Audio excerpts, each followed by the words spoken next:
আসসালামু আলাইকুম। সংবাদে আপনাদের সবাইকে স্বাগত জানাচ্ছি। আমি ফিরোজ তোহা। শুরুতেই সংবাদ শিরোনাম। বাংলাদেশের সর্বশেষ গুরুত্বপূর্ণ আপডেট সংবাদে আপনাকে স্বাগত। শুরুতেই সংবাদ শিরোনাম, পরে বিস্তারিত। শুরুতেই জানাবো, শেখ হাসিনাকে ফেরাতে প্রয়োজনীয় কাগজপত্র দিল্লিকে পাঠিয়েছে ঢাকা।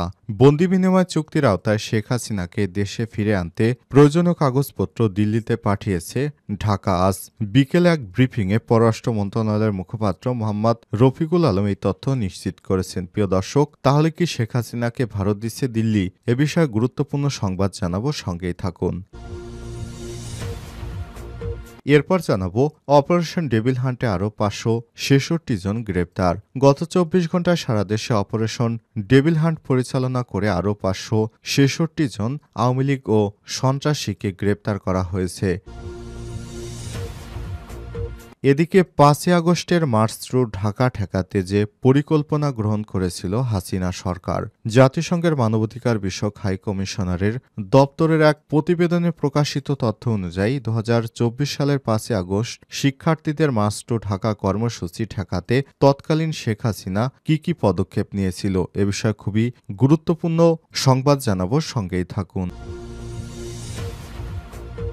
এবারে জানাবো, খুলনায় পুলিশ কর্মকর্তা 3 বছরের কারাদণ্ড। খুলনায় জ্ঞাত আয় বহির্ভূত 1,51,00,000 টাকা সম্পদ অর্জনের দায়ে দুদকের মামলায় পুলিশের এসআই মোহাম্মদ আলী আকবর শেখের 3 বছরের কারাদণ্ড দিয়েছে আদালত। এদিকে ময়মনসিংহে আসছেন মিজানুর রহমান আজহারী। 12 লক্ষ মানুষের সমাগমের প্রস্তুতি। আগামী 15ই ফেব্রুয়ারি ময়মনসিংহে মাহফিলে আসছেন জনপ্রিয় ইসলামিক বক্তা ডক্টর মিজানুর রহমান আজহারী। মাহফিল ঘিরে জেলার সবচেয়ে বড় ভেন্যু সার্কিট হাউস মাঠ প্রস্তুত করা হয়েছে, যেখানে 10 থেকে 12 লক্ষ মানুষের উপস্থিত থাকার কথা রয়েছে। এবং সর্বশেষ জানাবো, ইসরায়েলি পরিকল্পনা ধার করে উপস্থাপন ট্রাম্পের, মধ্যপ্রাচ্যে বাড়তে পারে অস্থিরতা।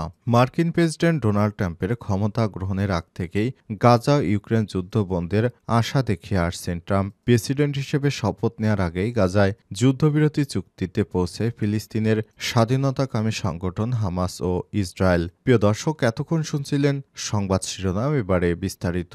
তবে তার আগে বন্ধুরা, অনুরোধ থাকবে সংবাদটিতে একটি লাইক দিন। এই চ্যানেলে আপনি নতুন হয়ে থাকলে আমাদের সংবাদটি দেখতে দেখতে চ্যানেলটি সাবস্ক্রাইব করে রাখুন, যাতে করে বন্ধুরা আমাদের পরবর্তী লেটেস্ট আপডেট সংবাদগুলো সবার আগে আপনার কাছে পৌঁছে যায়। এবারে বিস্তারিত। শেখ হাসিনাকে ফেরাতে ভারতকে প্রয়োজনীয় কাগজপত্র দিয়েছে ঢাকা।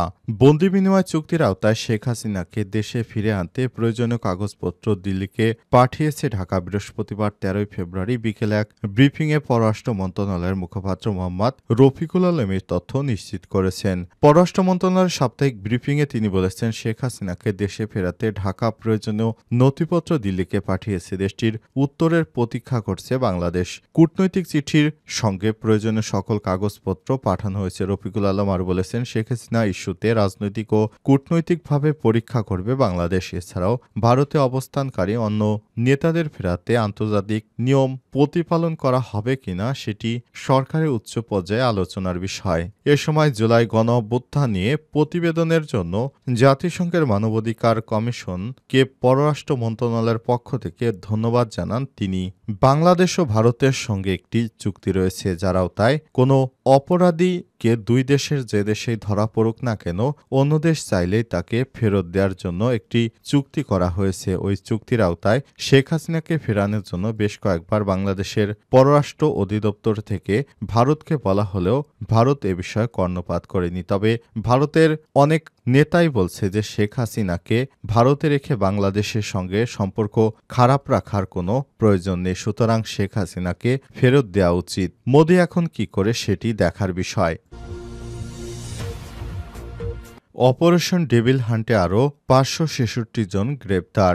গত 24 ঘন্টায় সারা দেশে অপারেশন ডেভিল হান্ট পরিচালনা করে আরও 566 জনকে গ্রেপ্তার করেছে আইন শৃঙ্খলা রক্ষাকারী বাহিনীর সদস্যরা। সেই সঙ্গে এই সময়ের মধ্যে 1099 জনকে গ্রেপ্তার করা হলো। বৃহস্পতিবার 13ই ফেব্রুয়ারি সন্ধ্যায় পুলিশ সদর দপ্তর থেকে তথ্য জানানো হয়েছে। পুলিশ হেডকোয়ার্টার্স জানিয়েছে, গত 24 ঘন্টা অপারেশন ডেভিল হান্টে এদের গ্রেপ্তার করা হয়েছে।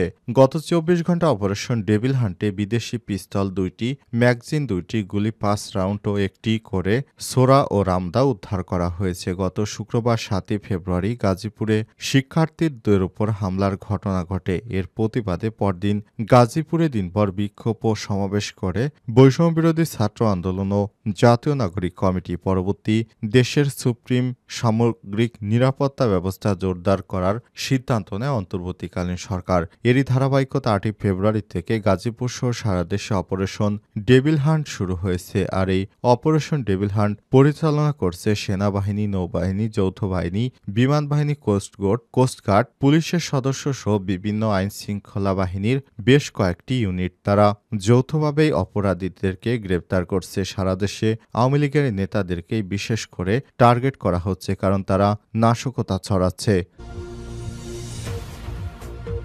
OHCHR এর প্রতিবেদন ৫ই আগস্টের মার্চ টু ঢাকা ঠেকাতে যে পরিকল্পনা গ্রহণ করেছিল শেখ হাসিনা।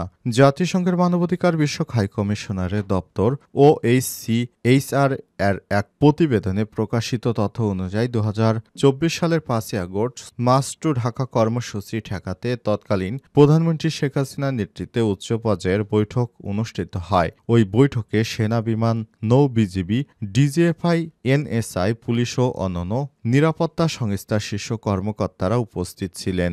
উক্ত বৈঠকে হাসিনা সরকারের স্বরাষ্ট্রমন্ত্রী, শিক্ষামন্ত্রী ও পররাষ্ট্রমন্ত্রী উপস্থিত ছিলেন। প্রতিবেদনে ৫ই আগস্ট মার্চ টু ঢাকা কর্মসূচির নাম লেখা হয়েছে মার্চ অন ঢাকা। প্রতিবেদনে বলা হয়েছে ৪ই আগস্ট সকালে জাতীয় নিরাপত্তা কাউন্সিলের বৈঠকে সেনাবাহিনী ও আইন শৃঙ্খলা বাহিনীকে কঠোর ব্যবস্থা নেওয়ার নির্দেশনা দিয়েছিল শেখ হাসিনা। এরপর স্বরাষ্ট্র মন্ত্রণালয়ের ঘোষণা দেয় অনির্দিষ্টকালের জন্য কারফিউ জারি থাকবে। প্রধানমন্ত্রী শেখ হাসিনা আন্দোলনকারীদের সন্ত্রাসী আখ্যা দিয়ে দেশের জনগণকে তাদের দমন করার আহ্বান জানান। আরেক অংশে বলা হয়েছে গত ৪ই আগস্ট সন্ধ্যার পর সাবেক প্রধানমন্ত্রীর বাসভবন গণভবনে আরেকটি বৈঠক অনুষ্ঠিত হয়। সেখানে প্রধানমন্ত্রী অংশগ্রহণ ছাড়াও সেখানে ছিলেন স্বরাষ্ট্রমন্ত্রী, সেনাবাহিনী প্রধান, পুলিশ, র্যাব, বিজিবি, র্যাব ও আনসার ভিটিপি প্রধান, সশস্ত্র বাহিনীর বিভাগের প্রিন্সিপাল স্টাফ অফিসার ও সেনাবাহিনীর quarter master general.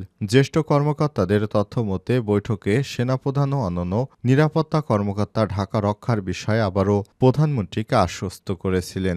General Wakeruzzaman Sheikh হাসিনাকে আশ্বস্ত করেছিলেন, আমরা যে করেই হোক সেনাবাহিনী দিয়ে এই আন্দোলন ঠেকাবো। প্রতিবেদনে আর উল্লেখ করা হয় গত ৫ই আগস্ট সকালে সেনাবাহিনী, বিজিবি সদস্যরা মোতায়েন থাকলেও তারা কোনো ব্যবস্থা নেয়নি, বরং পুলিশের বিভিন্ন ইউনিট ঢাকায় প্রবেশরত বিক্ষোভকারীদের উপর গুলি চালায় এবং বিশেষ করে চানখারপুল, রামপুরা, আজমপুর, সাভার, যাত্রাবাড়িতে পুলিশের নির্বিচারে গুলিতে বহু মানুষ হতাহত হয়। ৫ই আগস্ট প্রথম প্রহর রাত ১২টা ৫৫ শেখ হাসিনার ব্যক্তিগত নিরাপত্তা বাহিনীর স্পেশাল সিকিউরিটি ফোর্স তৎকালীন মহাপরিচালক, বিজিবির মহাপরিচালককে পরপর দুটি হোয়াটসঅ্যাপে বার্তা পাঠান, যার হার্ডকপি পায় OHCHR। এই হার্ডকপির তথ্য অনুসারে প্রথমটি ছিল একটি ফরওয়ার্ড করা সম্প্রচারিত বার্তা, যা আন্দোলনের নেতাদের বলে মনে হয়। এতে তারা ঢাকায় প্রবেশের পথগুলো সম্পর্কে আন্দোলনকারী ছাত্র জনতাকে জানিয়েছিলেন।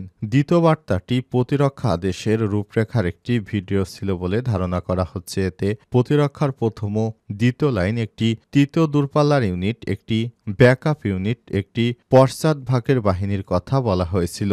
OHCHR এর এক প্রতিবেদন অনুযায়ী অনেক এলাকায় বিক্ষোভকারীদের উপর সরাসরি গুলি চালিয়ে হত্যা করা হয়। পুলিশের এক কমান্ডার বলেছিলেন, সেদিন সকাল থেকে সেনাবাহিনী জানত শেখ হাসিনার পতন হয়ে গেছে, কিন্তু পুলিশ জানত না। তাই পুলিশ তখনও সরকারকে রক্ষা করতে সর্বাত্মকভাবে মাঠে ছিল।